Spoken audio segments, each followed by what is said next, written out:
Hello dear students, welcome to IFS interview sessions. और आज हमारे साथ एक और सफल विद्यार्थी आयुषी वर्मा है, जो एमपी मध्य प्रदेश इंदौर से है। और फाइनली उन्होंने अपना जो सपना है सीएसआर नेट क्वालिफाई करने का, एक बढ़िया रैंक के साथ क्वालिफाई कर लिया है। और हमारे साथ हाजिर हैं अपने एक्सपीरियंसेस को आईएफएस के साथ, अपने एक्सपीरियंसेस को सीएसआर नेट के एग्ज़ाम को लेकर के, और ओवरऑल फाइनली कैसे ये पूरी जर्नी एक सफलता पर आकर के ख़त्म हुई है, इन सारी तरह की बातों के साथ आइए वेलकम करते हैं आयुषी का। Ayushi, welcome to the interview sessions of IFS. और मैं चाहूँगा Thank कि you, sir. आप इंट्रोडक्शन से शुरुआत करें। Sir, my name is Ayushi Verma, and I have completed my MSc in Department of Biochemistry, DAVV University, और मेरा कॉलेज था MJB government girls college. And sir, मेरा BSc बायोटेक्नोलॉजी से है। एंड मेरा ये थर्ड अटेम्प्ट था, तो आपको जिसमें मैंने CS। सबसे पहले मैं चाहूँगा कि सेसर नेट जैसा कुछ है, क्या है, क्यों है, इसके बारे में क्या आपका जो आपके साथ हुआ वो क्या रहा? सर, जैसे इनिशियली तो नहीं पता था BSc में जी। कि बायोटेक लिया था, बट नहीं पता था कि ऐसी कोई एग्जाम होती है। फिर MSc में एडमिशन लिया, एंड देन वहां पे पता चला कि CSIR नेट एग्जाम होती है, जिससे हम PhD कर सकते हैं। ओके। देन सर, BSc में तो नहीं पता होता है कि रिसर्च से मतलब इंटरेस्ट भी नहीं था, पता ही नहीं था, तो इंटरेस्ट कैसे होगा।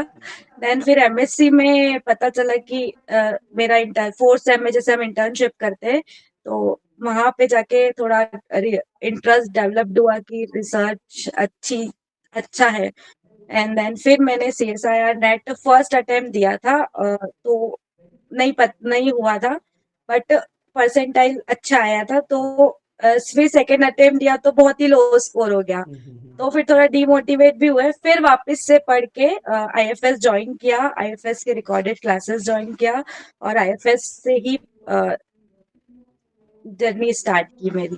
ओके। तो कुल एंड देन मिलाकर फिर के सिलेक्ट। आपको, जैसे हम सभी के साथ होता है दोस्तों, कि हमें पहले तो नहीं पता होता यूपीएससी, एमपीएससी और कई सारे हम्म। सीजीएल, एसएससी एग्जाम्स के बारे में बहुत कॉमन बच्चों को जानकारी है।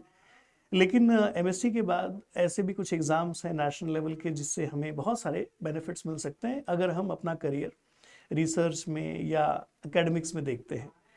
तो जाहिर सी बात है, हमारे साथ भी ऐसा हुआ है, मेजॉरिटी बच्चों के साथ ये होता है, आपके साथ भी वैसी ही बात रही। कोई ऐसा नहीं है कि आप के पास जानकारी नहीं थी इसलिए आपको समय लग गया। मेजॉरिटी ऑफ स्टूडेंट्स के साथ यही होता है।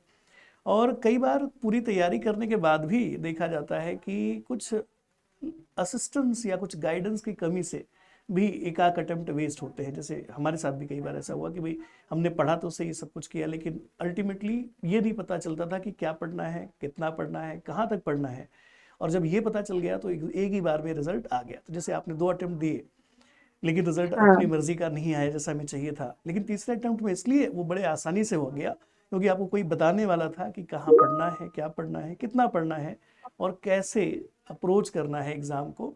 और फिर चीज़ें आसानी से हो जाती है। और आईएफएस एज अ कह सकते हैं कि इस एग्ज़ाम की तैयारी का जो प्लेटफॉर्म है, उसका मेन जो मॉडल है वो यही है कि बच्चे में कैपेबिलिटी है, पोटेंशियल है, बस कोशिश की जाए कि उसे उस तरीके से ट्रेंड कर दिया जाए कि वो सही डायरेक्शन में तैयार हो, और फाइनल एग्ज़ाम तो बाय डिफ़ॉल्ट क्वालिफाई कर ही जाएगा। तो बहुत बहुत बधाई हो आपको आपके इस थैंक अचीवमेंट यू। के लिए। मैं चाहूँगा रैंक भी बताएं आप, रैंक शायद आपने नहीं बताया। AIR 117। 117 काफ़ी अच्छा रैंक है। और इसके बेसिस पे मैं मानता हूँ कि आप अगर नेशनल इंस्टीट्यूशंस को भी ट्राई करेंगे तो कोई दिक्कत नहीं आएगी, आराम से आप किसी भी इंडिया के नेशनल इंस्टीट्यूशन के अंदर पहुँच करके पीएचडी की शुरुआत कर सकते हैं। तो इसी के साथ मुझे लगता है कि आपको इस एग्ज़ाम को क्वालिफाई करने की बहुत बहुत बधाई मेरी और मेरी पूरी टीम की तरफ से। और आशा थैंक यू करते सर। हैं कि सिर्फ ये नहीं, ऐसे और भी कई सारे एग्ज़ाम, कई सारे इंटरव्यूज़, कई सारे चीज़ें जो लाइफ साइंस के अंदर आपकी लाइफ में आएगा, आप उसे इसी तरीके से और बेहतर, है ना, अच्छे रैंक के साथ क्वालिफाई करेंगे।